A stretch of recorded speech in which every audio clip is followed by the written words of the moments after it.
नमस्कार, स्वागत छ तपाईहरुलाई नेपाल अनलाइन स्कुलको युट्युब च्यानलमा। आज हामी कक्षा 10 को सामाजिक अध्ययन भन्ने जुन विषय छ, त्यो विषय अन्तर्गत रहेको इकाइ 2 अन्तर्गतको विकास र विकासका पूर्वाधार भन्ने इकाइ अन्तर्गत रहेको पाठ समकालीन विकास लक्ष्य र नेपाल हो। त्यसको चाहिँ विशेष गरेर क्वेशन एन्सरहरु चाहिँ यो भिडियोमा बुझ्न गइरहेका छौं। कस्ता खालका क्वेशन एन्सरहरु चाहिँ हामीलाई एससीमा एसएलसीमा चाहिँ विगतमा सोधेको थियो र अब कस्ता खालका क्वेशनहरु चाहिँ हामीलाई सोध्न सक्छ हो, त्यसकै बारेमा हामी चर्चा गर्दै छौं। र हामीले यो भन्दा अगाडिको भिडियोमा यसको चाहिँ थ्योरी कुराहरु बुझिसकेका छौं। समकालीन विकास लक्ष्य अन्तर्गत विशेष गरेर नेपालमा चाहिँ दुईवटा लक्ष्यहरु चाहिँ सञ्चालनमा रहेको थियो। एउटा सहस्राब्दी विकास लक्ष्य र अर्को दिगो विकासको लक्ष्य हो। यसकै बारेमा हामीले यो भन्दा अगाडि बुझिसकेका छौं र आज चाहिँ हामी यसको चाहिँ प्रश्न उत्तरहरु हेर्दै छौं। एससीमा विगतमा सोधिसकेका महत्त्वपूर्ण प्रश्न उत्तरहरु हामीले चाहिँ यो भिडियोमा हेर्दै छौं।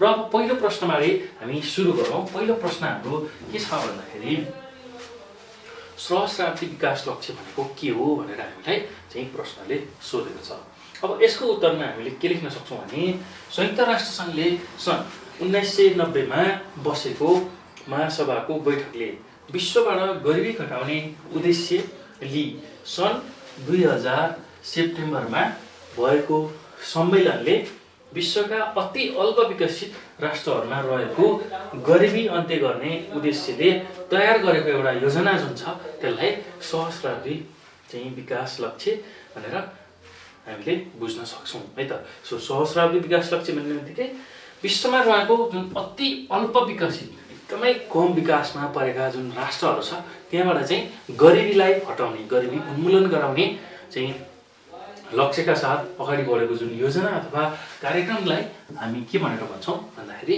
सहस्राब्दी विकास लक्ष्य भनेर भन्छौं। यति कुरा चाहिँ हामीले यसमा जान्नु पर्यो है त। त्यस्तै अब यो चाहिँ हामीलाई 1 मार्क्समा सोध्ने गर्छ, सोध्यो भने हैन एक्जाममा।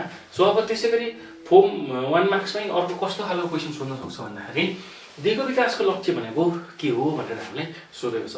सो अब दिगो विकासको लक्ष्य भनेको चाहिँ के हो भन्दाखेरि विश्वका गरिब राष्ट्रहरुलाई लक्षित गरेर चाहिँ संयुक्त राष्ट्र संघद्वारा चाहिँ तयार गरिएको एउटा योजनाबद्ध कार्यक्रमलाई चाहिँ हामी के भनेर भन्छौं दिगो विकासको लक्ष्य भनेर भन्छौं है त। सो संयुक्त राष्ट्र संघद्वारा चाहिँ विशेष गरेर एकदमै गरिब राष्ट्रहरुलाई चाहिँ लक्षित गरेर बनाएको एउटा कार्यक्रमलाई हामी चाहिँ दिगो विकासको लक्ष्य भनेर बुझ्छौं।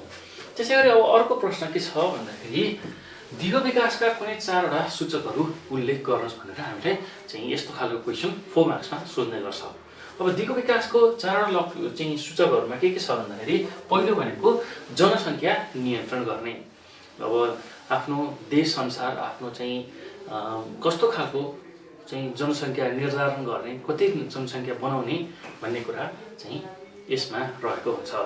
त्यसैगरी अर्को भनेको चाहिँ लैंगिक समानता, महिला र पुरुष बीचमा चाहिँ समानता कायम गर्ने, पारिश्रमिक चाहिँ समान गर्ने हो। यी कुराहरु चाहिँ यसमा पर्न आउँछ। त्यसैगरी अर्को भनेको जैविक विविधताको संरक्षण गर्ने, किनभने जैविक विविधताको संरक्षण गर्न सकिएन भने चाहिँ हाम्रो चाहिँ अस्तित्वबाट, हाम्रो पृथ्वीबाट चाहिँ तिनीहरु सदाका लागि मेटिन्छन्, उनीहरु सदाका लागि चाहिँ लोप हुन्छन् हो। त्यसको लागि पनि जैविक विविधताको संरक्षण गर्नुपर्ने देखिन्छ। र अर्को भनेको मानवीय स्रोतको चाहिँ विकास गर्नुपर्ने देखिन्छ, जसमा दक्ष जनशक्ति उत्पादन गर्नेदेखि लिएर विभिन्न सिपमूलक कार्यक्रमहरु चाहिँ गराउने हो। यी कुराहरु चाहिँ दिगो विकासको सूचकको रूपमा हामीले हेर्न सक्छौं। त्यसैगरी अब अर्को प्रश्न कस्तो सोध्न सक्छ भन्दाखेरि हामीलाई 4 मार्क्समै दिगो विकासका सम्बन्धमा नेपालले लिएका 4 वटा लक्ष्यहरु। अब दिगो विकासको जुन 17 वटा लक्ष्य छ त्यो मध्येमा चाहिँ नेपालले लिएको प्रमुख लक्ष्यहरु चाहिँ के हो त भन्दाखेरि पहिलो लक्ष्य भनेको गुणस्तरीय शिक्षामा जोड दिने, शिक्षाको गुणस्तरलाई चाहिँ राम्रो बनाउने। त्यस्तै दोस्रो भनेको स्वास्थ्य सेवा सर्वसुलभ बनाउने, स्वास्थ्य सेवा सर्वसुलभ बनाउने। त्यसैगरी अर्को भनेको गरिबी अन्त्य गर्ने, नेपालमा रहेको जुन गरिबी छ त्यसको अन्त्य गर्ने। त्यसैगरी अर्को भनेको लैंगिक समानता कायम गर्न, महिला सशक्तिकरण गर्ने। त्यसैगरी अर्को जान्नुपर्ने कुरा के छ भन्दाखेरि चाहिँ कृषि क्षेत्रको विकास गर्ने र सबैको लागि स्वच्छ चाहिँ खानेपानी सरसफाइको कुराहरू चाहिँ अगाडि सारेको पाइन्छ है त। सो यति कुरा चाहिँ हामीले स्वच्छ खानेपानी र सरसफाइ भनेर हामीले लेख्न सक्छौँ। ल यति कुरा चाहिँ हामीले यसमा जान्नु पर्यो है त। सो यति कुरा हामीले यसमा बुझ्नु पर्यो।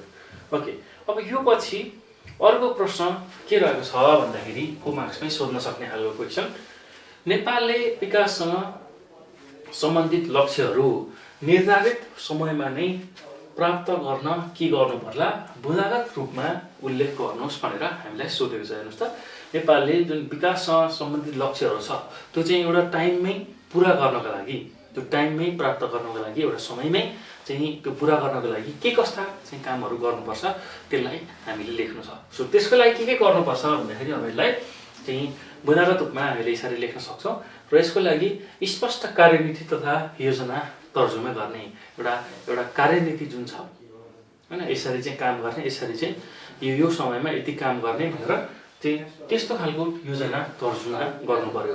त्यस्तै अर्को भनेको प्रभावकारी पर्यवेक्षण केन्द्र चाहिँ निर्माण गर्ने, प्रभावकारी पर्यवेक्षण केन्द्र निर्माण गर्ने र त्यहाँ चाहिँ हेर्नु पर्यो अब समय समयमा कति काम भएको छ त्यसको चाहिँ रेखदेख गर्नु पर्यो, त्यो कामलाई हेर्नु पर्यो भने चाहिँ हामीले प्रभावकारी रूपमा एउटा पर्यवेक्षण केन्द्र चाहिँ बनाउनु पर्ने हुन्छ। त्यस्तै अर्को के गर्न सकिन्छ भन्दाखेरि योजना अनुरूप दक्ष जनशक्तिको उत्पादन गर्ने। अब एउटा निश्चित काम लिएको छ, त्यो कामलाई पुरा गर्नको लागि दक्ष जनशक्ति आवश्यकता पर्छ हो, त्यो दक्ष जनशक्ति चाहिँ हामीलाई कति चाहिन्छ त्यो मात्रामा दक्ष जनशक्ति उत्पादन गर्ने र काम गराउने हो। यसरी चाहिँ यी कुराहरू ध्यान दिनुपर्छ। त्यसै गरी अर्को भनेको भ्रष्टाचार विरुद्ध शून्य सहनशीलता अपनाउने, भ्रष्टाचार विरुद्ध शून्य सहनशीलता अपनाउने अर्थात् भ्रष्टाचार हुन नदिने भनेर हामीले बुझ्नु पर्यो है त। त्यसै गरी अब अर्को प्रश्न हामीलाई के सोध्न सक्छ भन्दाखेरि लङ क्वेसनमा सहस्राब्दी विकास लक्ष्य भनेको के हो, कुनै 2 सहस्राब्दी लक्ष्यहरू लेख्नुहोस् भनेर सोध्न सक्छ। अब यसमा चाहिँ 2 भन्दाखेरि यो चाहिँ विशेष गरेर 4 मार्क्सवाला हो र सहस्राब्दी लक्ष्यहरू पुरै लेख्नु भन्यो भने त्यो चाहिँ लङ क्वेसनमा हामीलाई सोध्न सक्छ है। यसरी बुझौँ। मैले चाहिँ यहाँ सबै चाहिँ लक्ष्यहरू लेखाइदिएको छु ताकि तपाईँहरूलाई सबै कभर गर्न सजिलो होस् है त। सो अब सहस्राब्दी विकास लक्ष्य भन्ने बित्तिकै हामीले के कुरा बुझौँ भन्दाखेरि विश्वका अति अल्प विकसित जुन राष्ट्रहरू छ हो त्यहाँ रहेको जुन व्याप्त गरिबी छ त्यसलाई अन्त्य गर्नको लागि संयुक्त राष्ट्र सङ्घले चाहिँ 1990 मा निकालेको चाहिँ एउटा जुन योजनाबद्ध कार्यक्रम छ त्यसलाई चाहिँ हामी सहस्राब्दी विकास लक्ष्य भनेर भन्छौँ है त।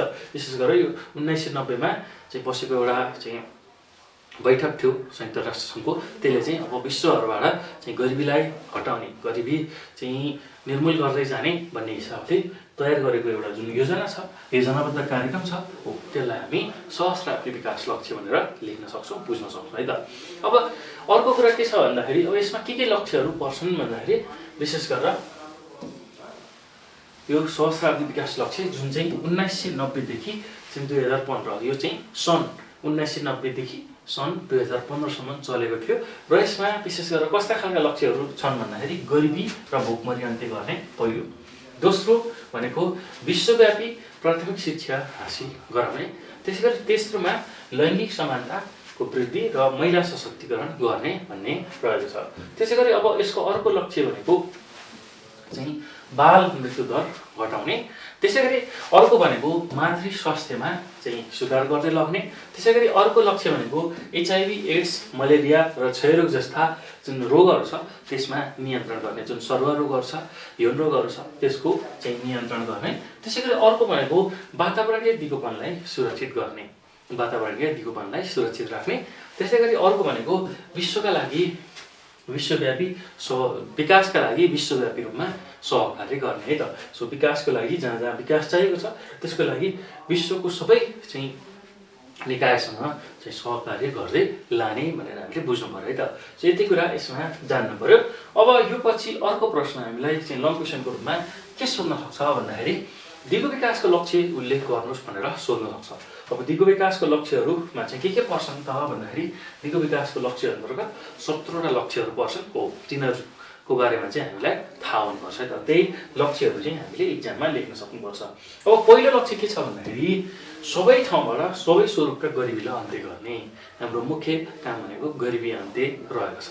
त्यस्तै अर्को चाहिँ के रहेको छ भन्दाखेरि भोकमरीको अन्त्य, खाद्य सुरक्षा, पोषिलो खाना र दिगो कृषि विकासमा जोड दिने भनेर हामीले याद गर्नु पर्यो है त। सो विशेष गरेर अब यो सन् 2016 देखि 2030 सम्ममा चाहिँ यी लक्ष्यहरू चाहिँ पुरा गर्नुपर्ने छ हो। अब दोस्रो लक्ष्य यो रहेको छ। त्यसैगरी तेस्रो लक्ष्य के भन्दाखेरि स्वस्थ जीवन सुरक्षित गर्ने हैन, मान्छे चाहिँ स्वस्थ भएर बाँच्न पाउने त्यस्तो खालको चाहिँ जीवनलाई सुरक्षित गर्ने छ। त्यसैगरी अर्को भनेको सबैका लागि समावेशी र गुणस्तरीय शिक्षा सुनिश्चित गर्ने भनेर हामीले बुझ्नु पर्यो है त। त्यसैगरी अर्को भनेको चाहिँ लैङ्गिक समानता हासिल गर्ने र महिला सशक्तिकरणमा जोड दिने भनेर बुझ्नु पर्यो। त्यसैगरी अर्को भनेको अर्को लक्ष्य यसको के छ भन्दाखेरि सबैका लागि खानेपानी र सरसफाइ उपलब्ध गराउने। त्यसैगरी अर्को यसको लक्ष्य भनेको सबैका लागि खर्चले धान्न सक्ने ऊर्जा उपलब्ध गराउने। त्यसैगरी अर्को यसको लक्ष्य भनेको सबैका लागि रोजगारीको अवसर र मर्यादित कामलाई चाहिँ व्यवस्थित गराउने छ। त्यसैगरी अर्को यसको लक्ष्य भनेको दिगो पूर्वाधारको चाहिँ विकास निर्माण गर्ने र औद्योगिकरणलाई चाहिँ प्रोत्साहन गर्ने, प्रवर्धन गर्ने चाहिँ भनेर हामीले बुझ्न सक्छौँ। त्यसैगरी अर्को भनेको नवीन खोजहरूलाई प्रवर्धन गर्ने छ, नयाँ नयाँ खोजहरूलाई चाहिँ अगाडि ल्याउने छ। त्यस्तै अर्को यसको चाहिँ लक्ष्य के छ भन्दाखेरि देशमा रहेको जुन असमानता छ त्यसलाई चाहिँ न्यून गर्ने। अब असमानता भनेको जुन जातीय असमानता हुनसक्छ, भाषिक असमानता हुनसक्छ हो, त्यसलाई चाहिँ अन्त्य गर्दै लग्ने। त्यस्तै अब अर्को प्रश्न अर्को चाहिँ लक्ष्य के छ भन्दाखेरि नगर तथा मानव बस्तीलाई समावेशी र सुरक्षित बनाउने लक्ष्य छ दिगो विकासको। त्यसैगरी अर्को दिगो विकासको लक्ष्य अन्तर्गत दिगो उपभोग र उत्पादनलाई सुनिश्चित गर्ने रहेको छ। त्यसैगरी अर्को चाहिँ यसको लक्ष्यमा जलवायु परिवर्तन र यसका प्रभावहरू विरुद्ध लड्न तत्काल कार्य थाल्ने भन्ने रहेको छ। त्यसैगरी दिगो विकासको अर्को लक्ष्य अन्तर्गत दिगो विकासका लागि महासागर तथा सामुद्रिक स्रोत संरक्षण गर्ने रहेको छ। त्यस्तै अर्को यसको लक्ष्यमा दिगो पर्यावरणीय प्रणालीको संरक्षण गर्ने र जैविक विविधताको चाहिँ क्षतिलाई कम गर्ने रहेको छ। त्यस्तै अर्को यसको लक्ष्यमा के छ भन्दाखेरि दिगो विकासका लागि शान्तिपूर्ण र समावेशी समाजको चाहिँ विकास गर्ने भन्ने रहेको छ। त्यस्तै अर्को यसको चाहिँ अन्तिम लक्ष्य के छ भन्दाखेरि दिगो विकासका लागि बनेका कार्यक्रमहरूलाई चाहिँ पुरा गर्न चाहिँ कार्यान्वयन प्रक्रियामा चाहिँ एकदमै ध्यान पुर्याउने र मजबुत बनाउने त्यस्तो खालको प्रक्रियालाई एकदमै राम्रो अथवा मजबुत बनाउने भन्ने रहेको छ। सो यति कुरा चाहिँ हामीले विशेष गरेर दिगो विकासको लक्ष्य सोध्यो भने लेख्न सक्नुपर्छ है त। सो यसरी चाहिँ यस्ता खालका प्रश्नहरू चाहिँ यो पाठबाट हामीलाई सोध्ने गर्छ र यही कुराहरू हामीले राम्रोसँग बुझ्यौँ र यी बुँदाहरूलाई चाहिँ राम्रोसँग चाहिँ अध्ययन गऱ्यौँ र सम्झेर चाहिँ त्यसलाई परीक्षामा लेख्यौँ भने पक्कै पनि हाम्रो परीक्षा राम्रो हुन्छ है त। सो यति कुराहरू चाहिँ तपाईँहरूले यसमा जान्नु पर्यो, बुझ्नु पर्यो र सम्झनु पर्यो है त। सो अब यो सँगसँगै हामीले चाहिँ समकालीन विकास लक्ष्य र नेपालको चाहिँ प्रश्न उत्तरहरू यो भिडियोमा आज हामीले हेऱ्यौँ र हामी योभन्दा पछाडि अब अर्को पाठ र त्यसको चाहिँ विशेष गरेर क्वेसन एन्सरहरू हेर्दै जान्छौँ र त्यो भिडियोहरू पनि तपाईँहरूले नछुटाइकन हेर्नुहोला र योभन्दा अघिका पाठको भिडियोहरू पनि तपाईँहरूले यसै गरी हेर्दै जानुहोला। सो यति भन्दै म यो भिडियोबाट बिदा हुन्छु र बिदा हुनु अगाडि तपाईँहरूलाई के कुरा चाहिँ जानकारी गराउँछु भने तपाईँहरूले यो भिडियो हेरिसकेपछि यसलाई सक्दो सेयर गर्नुहोला, लाइक गर्नुहोला, कमेन्ट गर्नुहोला र नेपाल अनलाइन स्कुलको युट्युब च्यानललाई सब्सक्राइब गर्न नभुल्नुहोला। किनभने यस्तै खालका महत्त्वपूर्ण भिडियोहरू चाहिँ हामी तपाईँहरू माझ लिएर आइरहन्छौँ र त्यसलाई नछुटाइकन हेर्नको लागि तपाईँहरूले नेपाल अनलाइन स्कुलको युट्युब च्यानललाई सब्सक्राइब गर्नुहोला भन्दै बिदा हुन्छु। धन्यवाद।